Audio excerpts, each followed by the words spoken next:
अस्सलामुअलैकुम बच्चों, कैसे हैं आप सब लोग। आई होप कि आप सब लोग बिल्कुल खैरियत से होंगे।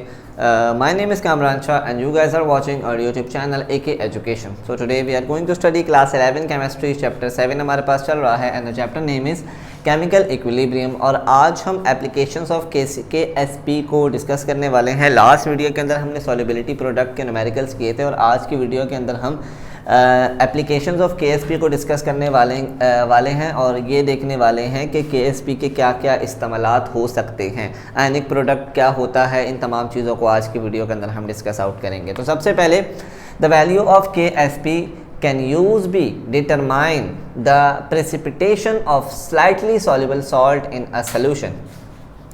KSP की वैल्यू हमें क्या बताती है कि फॉर एग्जांपल हमारे पास एक अदद सॉल्ट है, जो कि मैंने आपको लास्ट वीडियो के अंदर बताया था। दो अदद सॉल्ट होते हैं, जिसको एक को हम हाईली सॉल्युबल सॉल्ट कहते हैं और एक को हम स्लाइटली सॉल्युबल सॉल्ट कहते हैं। जो हाईली सॉल्युबल सॉल्ट होता है जैसे कि NaCl, KCl, तो ये फ़ौरन से वाटर के अंदर डिज़ोल्व हो जाते हैं और 100% डिज़ोल्व हो जाते हैं। लेकिन अगर हम जैसे देख लें कि स्लाइटली सॉल्युबल सॉल्ट जैसे AgCl हो गया, PbCl2 हो गया, ये फ़ौरन से हल नहीं होते और ये जो है प्रेसिपिटेशन यानी कि अनडिज़ोल्व पार्टिकल नीचे जम कर रह जाते हैं। तो यही हमें बता रहे हैं कि KSP की वैल्यू हमें ये बताती है कि आया जो स्लाइटली सॉल्युबल सॉल्ट होगा किसी भी सोल्यूशन के अंदर, उसके नीचे प्रेसिपिटेशन यानी कि नीचे ज़र्रात बैठेंगे या नहीं बैठेंगे। फॉर एग्ज़ाम्पल हमारे पास एक अदद बीकर है, ठीक है, और इस बीकर के अंदर हमने क्या डाल दिया, H2O, ठीक है, H2O डाल दिया। और अब हमने इसके अंदर एक अदद सॉल्ट डाला, जो कि हमारे पास कौन सा सॉल्ट था, AgCl,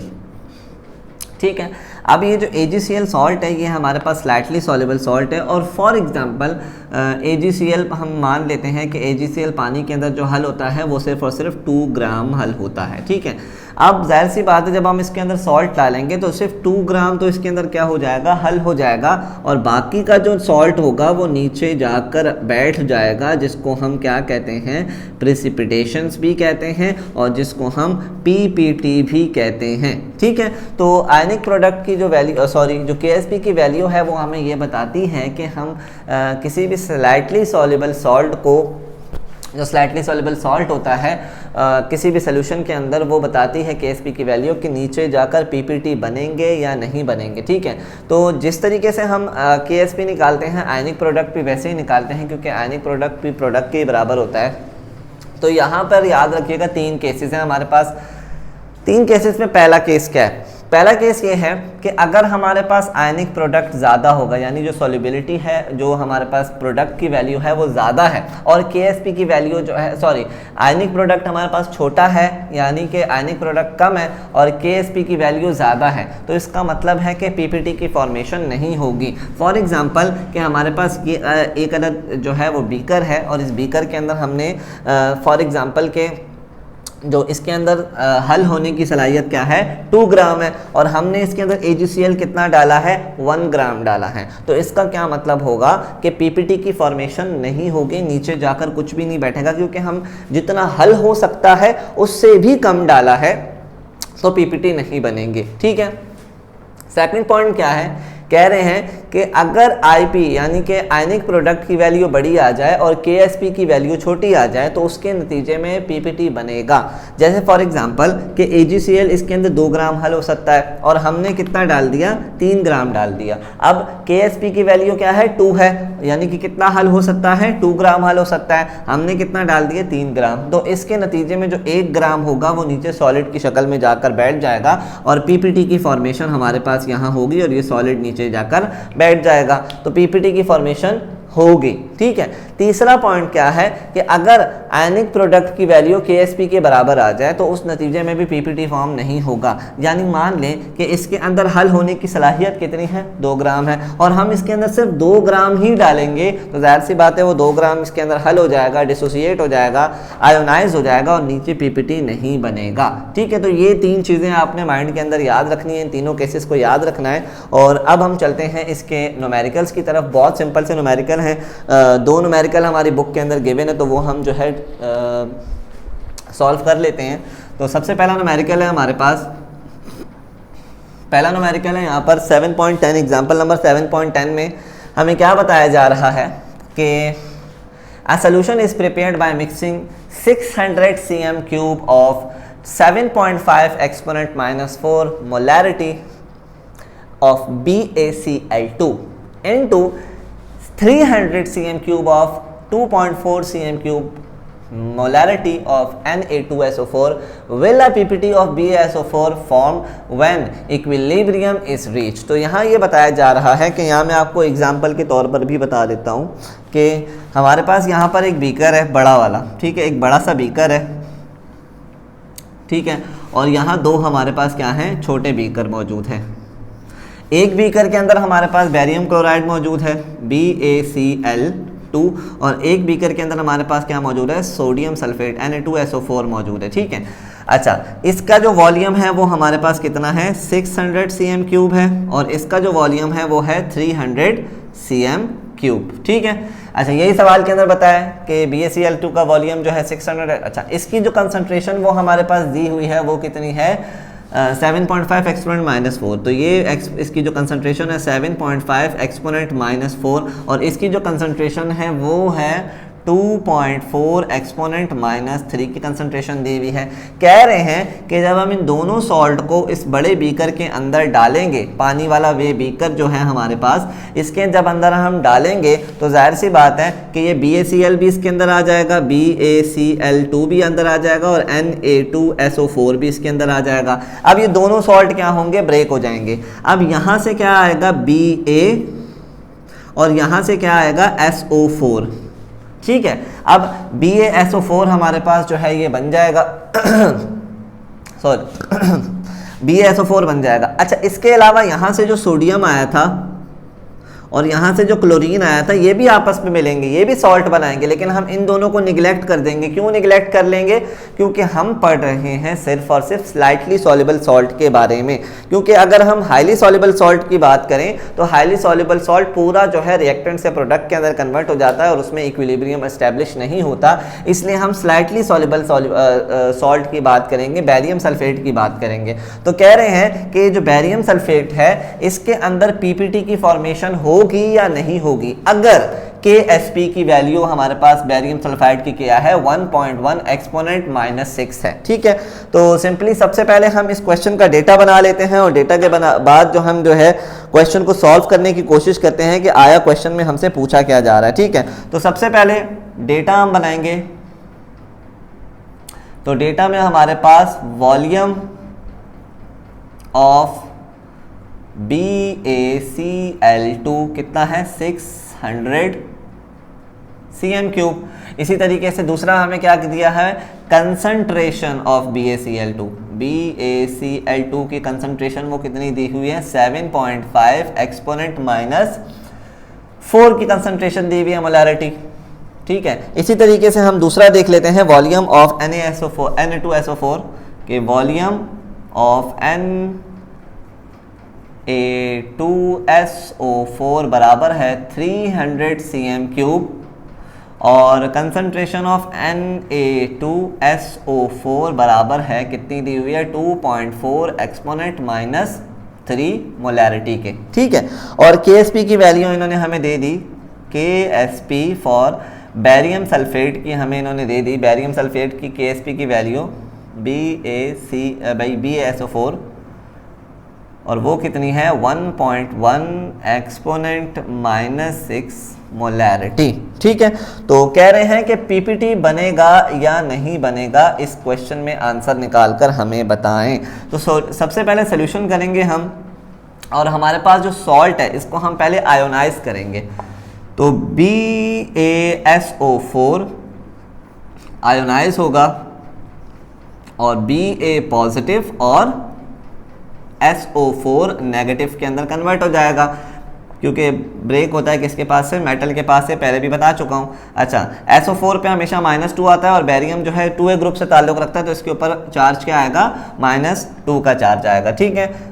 इक्वेशन बैलेंस है, इक्वेशन बैलेंस करने की ज़रूरत नहीं है। तो यहाँ पर हम देख सकते हैं कि अभी हम मालूम क्या कर रहे हैं, आयनिक प्रोडक्ट मालूम कर रहे हैं। तो आयनिक प्रोडक्ट भी सेम KSP के बराबर होता है, केस की तरह होता है। तो Ba+2 और यहाँ आ जाएगा SO4 -2 की कंसंट्रेशन आ जाएगी। अब हमें इन दोनों की कंसंट्रेशन तो पता ही नहीं है, ठीक है, तो अब हम क्या करेंगे, इसको यूं ही छोड़ देंगे और इक्वेशन नंबर 1 का नाम दे देंगे, ठीक है। अब हमने क्या करना है, first we will find out the concentration of BaSO4। तो Ba+2 की कंसंट्रेशन मालूम करने का तरीका क्या होता है, Ba पॉजिटिव, ठीक है, Ba पॉजिटिव की कंसंट्रेशन मालूम करने का तरीका होता है, फॉर्मूला है हमारे पास volume of BaCl2 divide by total volume multiply by concentration of BaCl2, ठीक है। अब BaCl का वॉल्यूम हमारे पास कितना दिया हुआ है, 600, टोटल वॉल्यूम 6 + 3 9 हो गया हमारे पास, और कंसंट्रेशन हमारे पास दी हुई है कितनी, मल्टीप्लाई कर देंगे 7.5 एक्सपोनेंट -4, ठीक है। ये हमारे पास एक एक्सप्रेशन आ गई। तो जब 600 divide by 900 multiply by 7.5 exponent -4, तो आंसर जो है वो है हमारे पास जो आएगा वो आएगा बेरियम क्लोराइड की कंसंट्रेशन, वो आएगी 5 एक्सपोनेंट -4 मोलैरिटी, ठीक है। सिमिलरली हम क्या करेंगे, SO4 की कंसंट्रेशन भी मालूम कर लेंगे। SO4 -2 की कंसंट्रेशन का फार्मूला क्या होगा, same volume of Na2SO4 divide by total volume multiply by concentration of Na2SO4, ठीक है। अब Na2SO4 का जो वॉल्यूम था वो था 300 डिवाइड बाय टोटल वॉल्यूम हमारे पास आ गया 900 मल्टीप्लाई बाय कंसंट्रेशन है 2.4 एक्सपोनेंट -3, तो 300 divide by 900 multiply by 2.4 exponent -3। तो यहाँ पर जो हमारे पास कंसंट्रेशन आएगी वो आएगी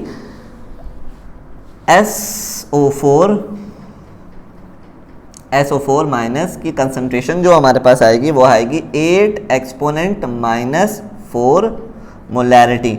चले, अब दोनों की कंसंट्रेशन हमारे पास जो है वो आ चुकी है। अब इन दोनों वैल्यूज को हमने क्या करना है, इक्वेशन नंबर 1 के अंदर पुट करना है, और इक्वेशन नंबर 1 हमारे पास ये रही, ठीक है। इसको हमने इक्वेशन नंबर 1 का नाम दिया था। तो यहाँ पर हम जो है इसकी वैल्यू को इसके अंदर पुट कर देते हैं और आंसर निकालने की कोशिश करते हैं कि क्या आंसर आता है हमारे पास। बाकी का काम हम यहाँ कर रहे हैं। तो यहाँ पर देखें, यहाँ पर लिख रहा हूँ मैं, पुटिंग द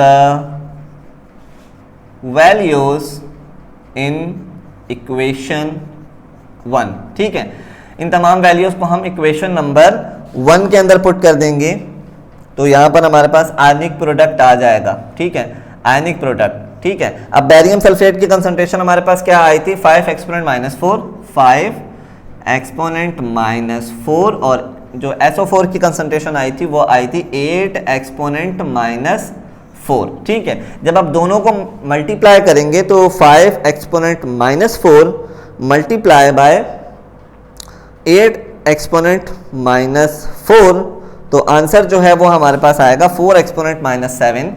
तो आयनिक प्रोडक्ट हमारे पास आया 4 एक्सपोनेंट -7, ठीक है। मोलैरिटी का स्क्वायर हो गया, ये हमारे पास आयनिक प्रोडक्ट आ गया, ठीक है। अब ये आंसर नहीं है, हमें ये बताना है कि क्या पीपीटी की फॉर्मेशन हमारे पास होगी या नहीं होगी। तो हम यहां लिख सकते हैं कि एज वी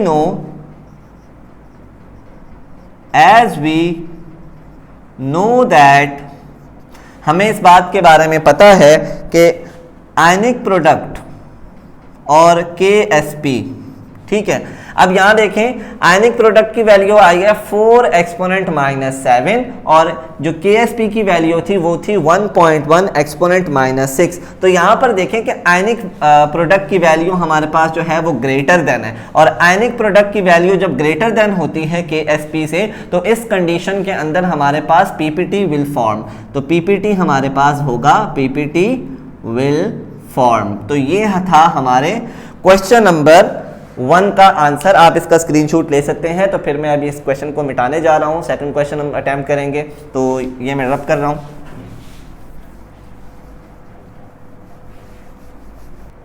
तो क्वेश्चन नंबर 2 है हमारे पास, बुक का पेज नंबर 163 पे आई गेस।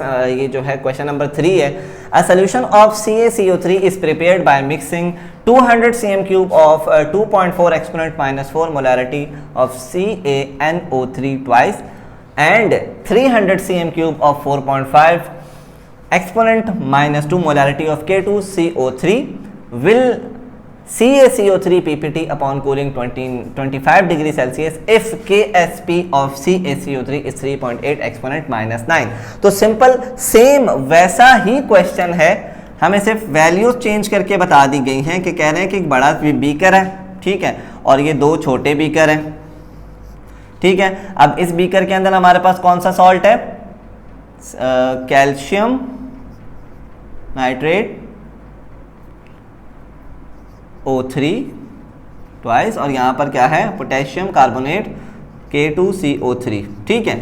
और इसकी जो हमारे पास वॉल्यूम दिया हुआ है वो है 200 cm³, और इसका जो वॉल्यूम दिया हुआ है वो है 300 cm³। पहले वाले की जो कंसंट्रेशन है वो है 2.4 एक्सपोनेंट -4, और दूसरे वाले की जो कंसंट्रेशन है 4.5 एक्सपोनेंट -2, 4.5 एक्सपोनेंट -2 की कंसंट्रेशन है। कह रहे हैं कि जब हम दोनों को आपस में ऐड करेंगे तो हमारे पास जो है दोनों इसके अंदर ऐड हो जाएंगे, तो हमारे पास जो सॉल्ट बनेगा, स्लाइटली सॉल्युबल सॉल्ट बनेगा, वो बनेगा CaCO3, क्योंकि बाकी जो दूसरा सॉल्ट है हमारे पास जो बन रहा है वो हमारे पास पोटेशियम का बन रहा है, और ये हाईली सॉल्युबल सॉल्ट होता है, तो हमने इसको निगलेक्ट कर देना है। तो कह रहे हैं कि इसकी पीपीटी बनेगी या नहीं बनेगी इफ हमारे पास अगर Ksp की वैल्यू क्या है? 3.8 एक्सपोनेंट -9 है। तो यहाँ पर सिंपली हम डेटा बना लेते हैं। सबसे पहले वॉल्यूम ऑफ CaNO3 ट्वाइस की हमारे पास वॉल्यूम कितना दिया हुआ है इन्होंने? 200 cm³। कंसंट्रेशन ऑफ CaNO3 की कंसंट्रेशन हमारे पास कितनी दी हुई है इन्होंने? और वो है 2.4 एक्सपोनेंट -4, ठीक है, 2.4 है ये, ठीक। अच्छा, वॉल्यूम ऑफ K2CO3 कितना दिया हुआ है? 300 cm³, और कह रहे हैं कि कंसंट्रेशन ऑफ K2CO3 हमारे पास कितनी है? 4.5 एक्सपोनेंट -2 मोलैरिटी, ये भी मोलैरिटी के अंदर है, ठीक है। और Ksp की वैल्यू इन्होंने दे दी फॉर CaCO3 के लिए, और वो कितनी है? 3.8 एक्सपोनेंट -9 मोलैरिटी। तो कह रहे हैं कि पीपीटी बनेगा या नहीं बनेगा, ये हमें बता दें, ठीक है। तो सबसे पहले सॉल्व करेंगे, और सबसे पहले हमने जो सॉल्ट है हमारा उसको ब्रेक करना है। तो सॉल्ट को जब हम ब्रेक करेंगे CaCO3 को, तो याद रखिएगा कि ये मेटल के पास से ब्रेक होगा, तो कैल्शियम पॉजिटिव और CO3 नेगेटिव के अंदर कन्वर्ट हो जाएगा। ये कार्बोनेट पे याद रखिएगा कि हमेशा -2 का साइन आता है, और कैल्शियम जो है ये ग्रुप जो है 2 से बिलोंग करता है, 2A ग्रुप से बिलोंग करता है, तो इसकी वैलेंसी भी हमेशा क्या होती है? +2 होती है, तो चार्ज इसका ये आ गया, ठीक है। बैलेंस करने की ज़रूरत नहीं, दोनों बराबर हैं। तो यहाँ पर आयनिक प्रोडक्ट हम लिख देंगे। आयनिक प्रोडक्ट बिल्कुल सेम Ksp की तरह ही होता है कि कैल्शियम की कंसंट्रेशन और कार्बोनेट की कंसंट्रेशन। अब अगर हम इन दोनों को मल्टीप्लाई कर दें तो हमारे पास आंसर आ जाएगा, लेकिन हम इन दोनों की वैल्यू क्वेश्चन के अंदर नहीं गिवन, तो हम इसको इक्वेशन नंबर 1 का नाम दे देते हैं। और सबसे पहले हम देखते हैं सबसे पहले हम क्या फाइंड आउट करेंगे? First we will find out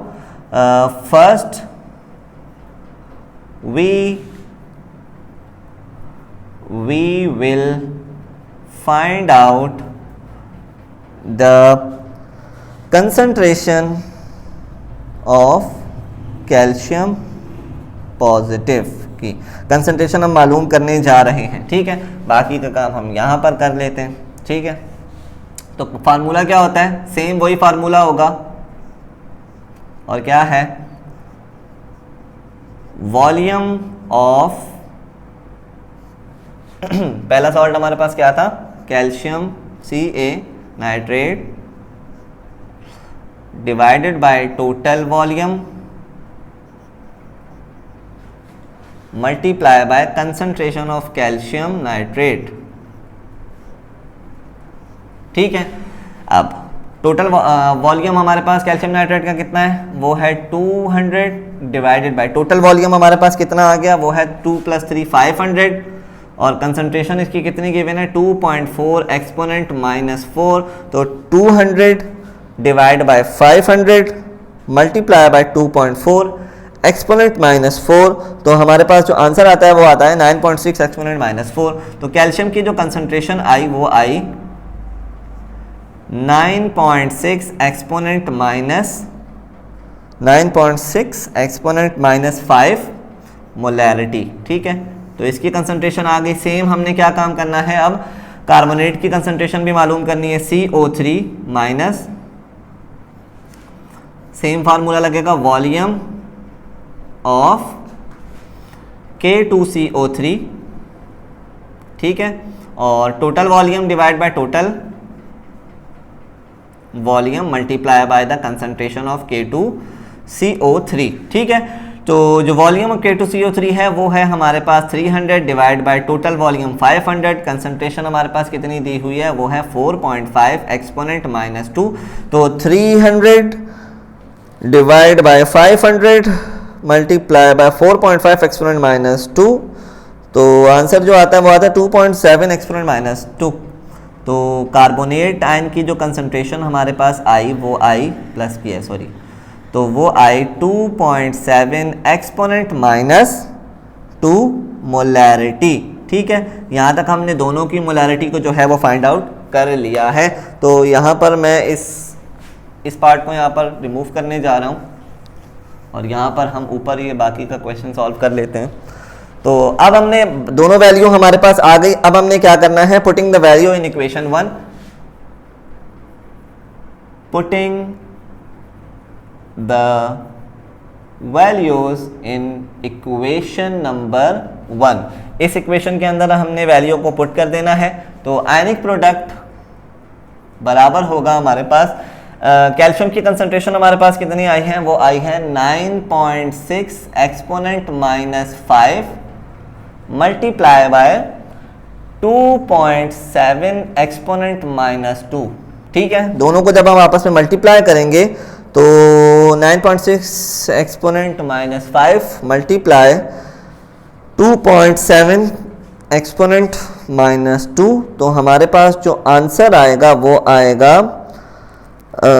2.5 exponent -6। तो आयनिक प्रोडक्ट हमारे पास आया 2.5 एक्सपोनेंट -6 मोलैरिटी का स्क्वायर। ठीक है, तो ये हमारे पास आयनिक प्रोडक्ट आ गया। अब ये आंसर नहीं है हमारा, तो हमें पता है एज वी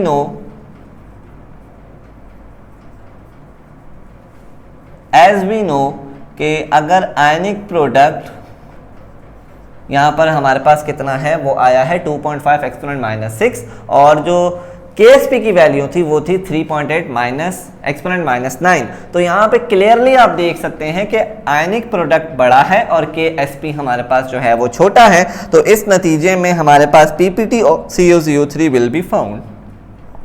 तो हम यहाँ लिख सकते हैं PPT विल बी फॉर्म्ड। ठीक है, तो ये जो दो न्यूमेरिकल थे हमारे KSP से रिलेटेड, ये हमने सॉल्व कर लिए हैं। आई होप के ये न्यूमेरिकल आपको अच्छे तरीके से समझ आए होंगे। अगर इससे रिलेटेड कोई भी क्वेश्चन है, कोई भी क्यूरी है, तो लाजमी आप हमसे कमेंट सेक्शन के अंदर पूछ सकते हैं। तब तक के लिए अपना बहुत सारा ख्याल रखिएगा। अल्लाह हाफिज़।